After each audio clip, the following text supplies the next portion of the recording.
Welcome back to Nightcap Chat, the pop culture, comics, and gaming podcast. Today, we are talking about Blizzcon 2019. I'm Blade O'Neill, and I'm by myself today. So, I'm a huge Blizzard fan. I play Overwatch all the time. I'm currently playing through World of Warcraft Classic with my wife. You know, it's a lot of fun. I used to play WoW back in the day when I think it was Wrath of the Lich King was new. I think I barely got to Burning Crusade back then. But before I delve into a lot of the exciting things that Blizzard announced over the weekend, I just want to say, you know, if you've been paying attention to any of the news lately, you know, there was some of that controversy, you know, with the Hearthstone, I believe it was the World Cup, and the winner, and the Hong Kong protests. And honestly, like, I was impressed with the Blizzard CEO's apology on that whole matter. And, you know, you all know I generally try to avoid getting too political, you know, on this, because I don't want this to be a stressful kind of thing. But anyway, I was really impressed with the Blizzard CEO's apology. So, you know, like, that kind of made me feel a lot better, you know, about that whole situation. But before we get a little too dark here, probably one of the things I'm most excited about is Overwatch 2. Now, I was aware of the rumors that they were going to announce Overwatch 2, but I did not believe that Blizzard was actually going to do it as Overwatch 2.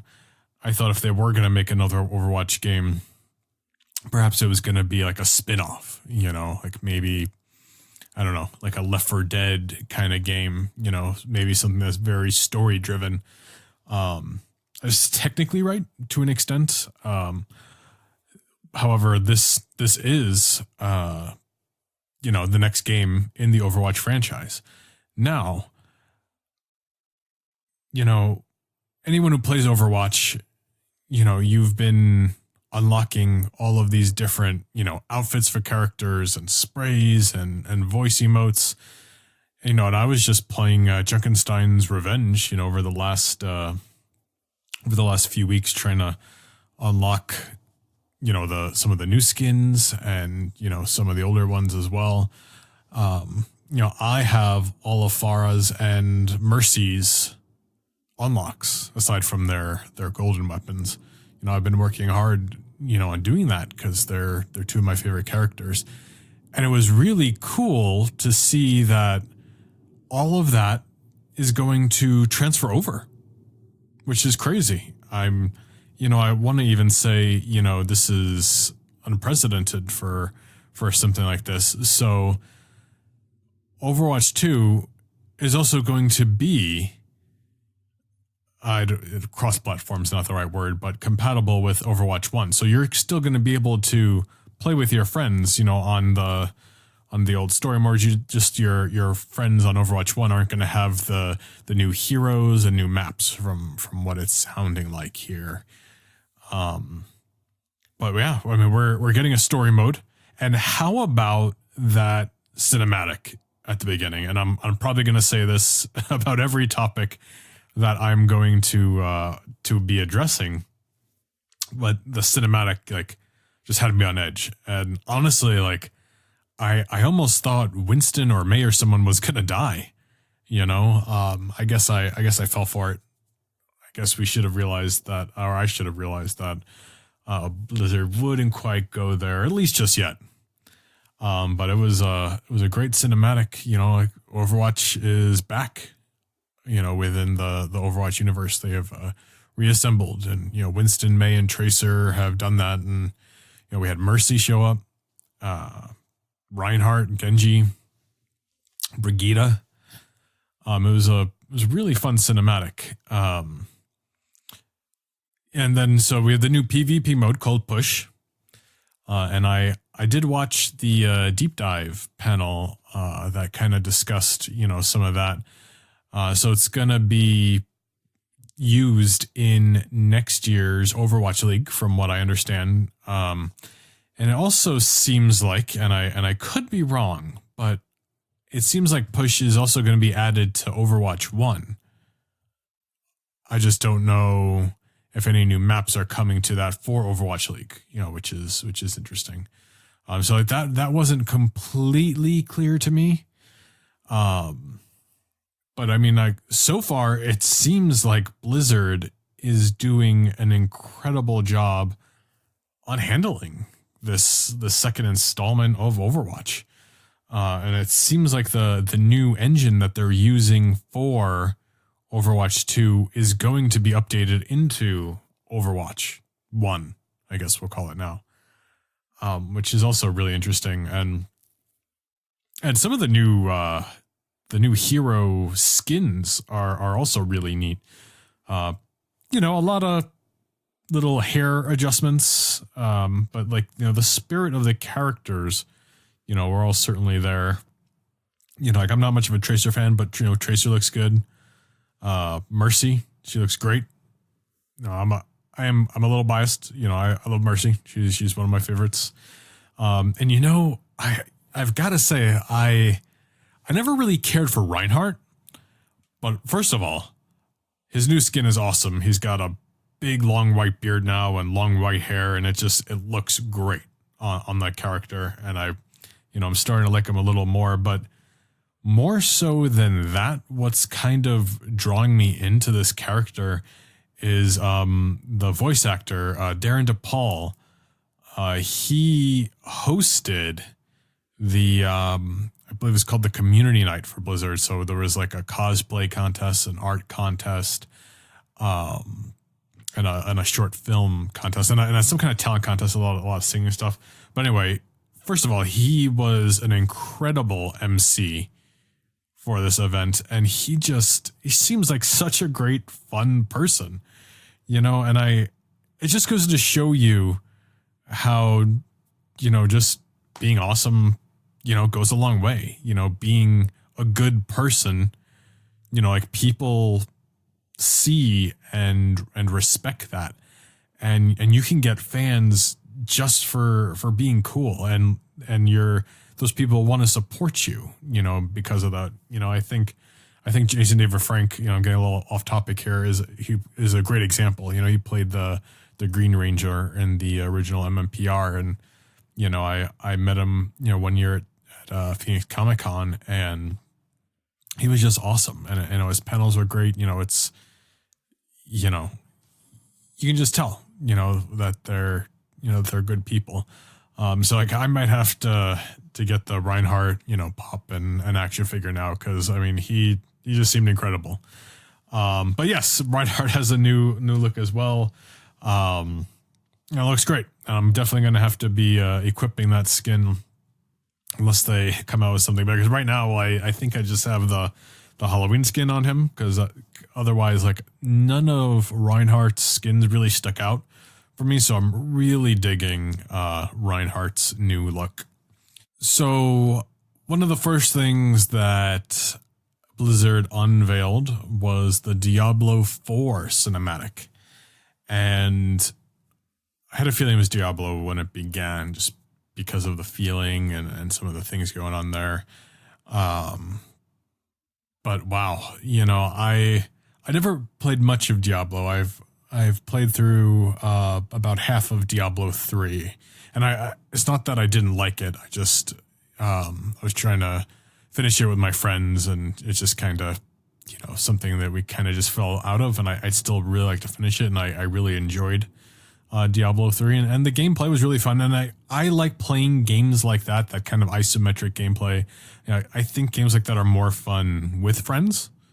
And I think that actually goes for all of the Blizzard games, at least the ones I play, between Overwatch and WoW especially. Like, I enjoy playing with friends more than I do by myself. But Overwatch I will play by myself. But like WoW, I'd rather play with friends than play by myself. I just don't find it as engaging and interesting. But anyway, back to to Diablo, that the cinematic was incredible. Besides the fact it was beautiful, I'm someone who is, less familiar with the franchise, and it really hooked me in. And like I said, not knowing too much about the franchise, but being familiar with just, mythology in general, as they were talking, they were referring to her, she will rise, whatever. And I was hoping that it was going to be Lilith, and it was. And Lilith looks really cool as a villain. So she seems to be the big bad here for Diablo 4. And, I did watch the deep dive and the thing about that delved into the lore of Diablo 4. And I was talking to a good friend of mine. He was more into the Diablo games and stuff. And he was really excited that they said that they were going back to their kind of darker roots. And that was, kind of evident when they said that, a lot of the game is going to have like a very medieval, Gothic church feel, to a lot of like the environments. I think that's a really neat aesthetic. So, I'm kind of looking forward to that. I will say, watching some of the gameplay, like some of the creatures and stuff were a little gross, and that might be part of the going back to the dark roots. Like I'm not familiar with the first two Diablo games, so I'm not sure if that's kind of how they were. But like I said, I did really like, a lot of what I did and saw within Diablo 3. As long as it doesn't get as gross as a game like Doom, for example, to me, Doom has a sort of a gratuitous kind of gore to it. It's just gory for the sake of being gory. But I think the prospect of, with Lilith being, the new big bad, I think it looks like it could be a lot of fun. And I might wait for, another trailer or something, but I'm most likely would like to play through that, depending on when Overwatch 2 comes out. And then for me, the other big reveal over the weekend was World of Warcraft Shadowlands. That is the new expansion for World of Warcraft. They started, the first thing they unveiled was a cinematic. And within the cinematic, we had Sylvanas just go up to the Lich King and she kicked the you-know-what out of him, and she removed the crown and broke it. And it seemed to open up this void to where the new little area is going to be. And man, if that wasn't one of the coolest cinematics out of World of Warcraft yet, then I don't even know. But I mean, that cinematic alone made me want to play the new expansion.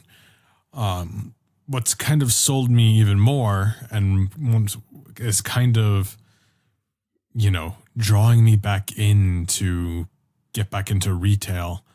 There's going to be a lot of updates, of course, across, retail. And one of the biggest ones is the leveling system. And they kept saying, leveling, like you should always get something out of leveling. Like there shouldn't be like throwaway levels. And, if you're playing right now, like you can just blow through levels, especially like the first 60, like in no time at all. So the leveling system is going to return to 1 through 60. 60 is going to be max again, which is amazing. So each level is going to be rewarding. You're going to get something out of every level now. Okay. So the new area is going to be 50 to 60. So like when you're playing the Shadowlands expansion, that's going to be the 50 to 60. So if I understood it correctly, if you have a max level character now at, I believe it's 120, you're going to dump down to 50 and you can jump, straight into Shadowlands. Now, so a little complicated, but I'll see if I iterate this correctly. Once you do play through Shadowlands, 1 through 10 is going to be basic WoW.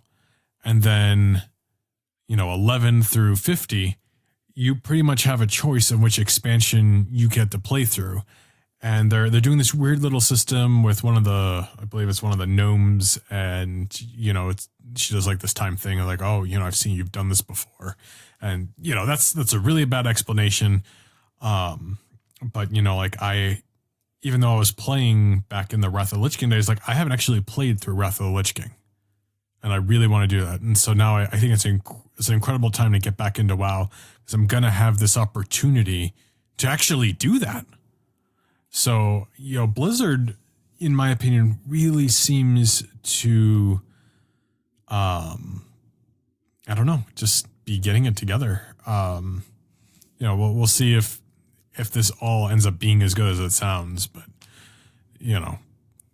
WoW has been a little difficult, especially as somebody, I got back into Classic because, I played WoW, during Burning Crusades and Wrath of the Lich King, and I logged back in. I don't remember if it was Mists of Pandaria or Legion or what it was. And it was just a little confusing, a little overwhelming, especially not having, people to play with. So I'm really excited at this prospect, that it's going to be, I don't even know the word, I guess it's just going back to its roots a little more. So one of the last things I wanted to touch on is one of my favorite panels from BlizzCon was the Voices of Overwatch panel, of course, because I'm a voice actor, so like that was something that I just found particularly interesting. So the casting director kind of ran the show there, and she brought on the writer for Overwatch, whose name is escaping me, but as far as the voice actors, they also brought on was the voice of Mercy, Lucy Paul, the voice of Symmetra, the voice of Zenyatta, the voice of Baptiste, Sigma. Gosh, and I think there's one more. Oh, and the voice of Roadhog. That was the other one. There were six of the voice actors. I think I got them all. But what an incredible panel. I've seen Lucy Paul talk, who's the voice of Mercy, at Phoenix Comic-Con. So she said a lot of the same things, at the panel there, like the voice of Mercy, is very much inspired by her mother, stuff like that. But gosh, like they just all seem, incredibly appreciative of the fans and the community. And it was just, incredible to see. And speaking of, and I mentioned before, Darren DePaul just being an awesome person, on stage, is kind of making me a fan. The voice of Roadhog, one of the things that the casting director had him talking about, he does the voice of Megatron and Optimus Prime at, I think it was Universal Studios, and he gets to do Make-A-Wish wishes, and he talks in characters to these kids, and he said he tells them how brave and inspiring they are, and like wow, like how incredible is that? And he seemed so appreciative of the chance to even do this, so man, just like how that's so cool, like not only do you get to do what you love, but you get to spread this joy and just, make the world a better place, it's just incredible. Another thing I thought was really neat was they were talking about their first session, and the casting director, like she spent, like they said, 45 minutes with each of the actors to flush out each of the characters, which I think is absolutely incredible, that all of the time and effort they took into developing these characters just for the voice lines and the few things they say, throughout the game, it goes to show you how much care, Blizzard puts into all the aspects, of their game. I think a lot of their, a all the voice acting, across the board has been great. We've got beautiful cinematics, and, to me, Overwatch is one of the best, first person shooter, PvP games. WoW is arguably the best MMO. Like, Blizzard, as far as games, like their flagship games are, industry leading, to say the least. So yeah, I mean, I think the virtual ticket was definitely worth it. For any of you who are on the fence, for $50, it offered hours and hours of entertainment. I didn't watch everything live. I spent, a lot of time on Sunday just watching, a lot of things that I wasn't around for when they were playing. But that was, people spend more on that for like, UFC Fight Night or whatever it's called, or, any of those like sporting events, like wrestling or any of the fights that you pay for. And that's what, it's only a few hours. And this was a whole weekend, in theory, about something that you care about. Plus you got a bunch of really cool in-game items, probably my favorite, were the ones for Overwatch. We got some Night Elf skins for, Symmetra, and I thought it was Hanzo or Kenji. I could be wrong. I think it was Hanzo. Yeah, I mean, to me, you can't go wrong. And it was a lot of fun. And on Sunday when we were catching up, like I was playing WoW, while listening, just running some quests with my wife. Oh yeah, I know this has been a particularly short episode of Nightcap Chat, but I wanted to do a little recap of BlizzCon 2019. We don't do his video game content quite as much as I'd like to, but I thought that was important. And, Ken was unfortunately could not make it out this week, but I believe he will be joining us again next week. But there are only a few more episodes left, even in the year. And I'll tell you now, we will be skipping the week of Thanksgiving. We do pre-record this, but I thought it would be most appropriate to skip the week of Thanksgiving, and we were going to skip the week of Christmas, but we think we're going to pre-record a Christmas special, which we're really excited about. Going to be doing some recapping, but might do some other fun stuff as well. But we'll be skipping New Year's week, I believe, for sure. And then we'll, launch, the 2020 season of Nightcap Chat the week right after that. So very exciting. And man, as we draw to a close, or, nearly in this 2019 year, we had about, what I'd consider half a season here, because we started back in May, I believe it was. I just want to thank you all, would take the time to listen to us every week and follow us on social media and who share, like, comment, subscribe. We greatly appreciate that. We notice that. And we, of course, we ask you to continue to listen and share and like and subscribe, leave those comments on iTunes, Google Play, Spotify, YouTube. But, without you, the listeners, we wouldn't have a show. We would be talking to the wall. And speaking of future content, let us know what kind of subjects that you do want to hear from us. What do you find interesting? We talk all things pop culture. So, if it's something that can be, at a Comic-Con or has a convention, we're open to it.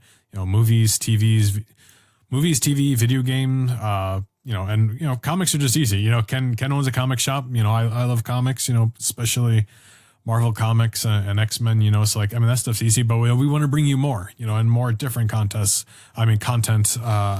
Want to bring you some guests, more guests, I should say. So that's kind of, what we're always thinking about. So we want to hear your thoughts and opinions. But thank you all for listening. Appreciate you taking the time to listen again this week. And look out for a brand new episode next week, same time, same place. And thank you all for listening.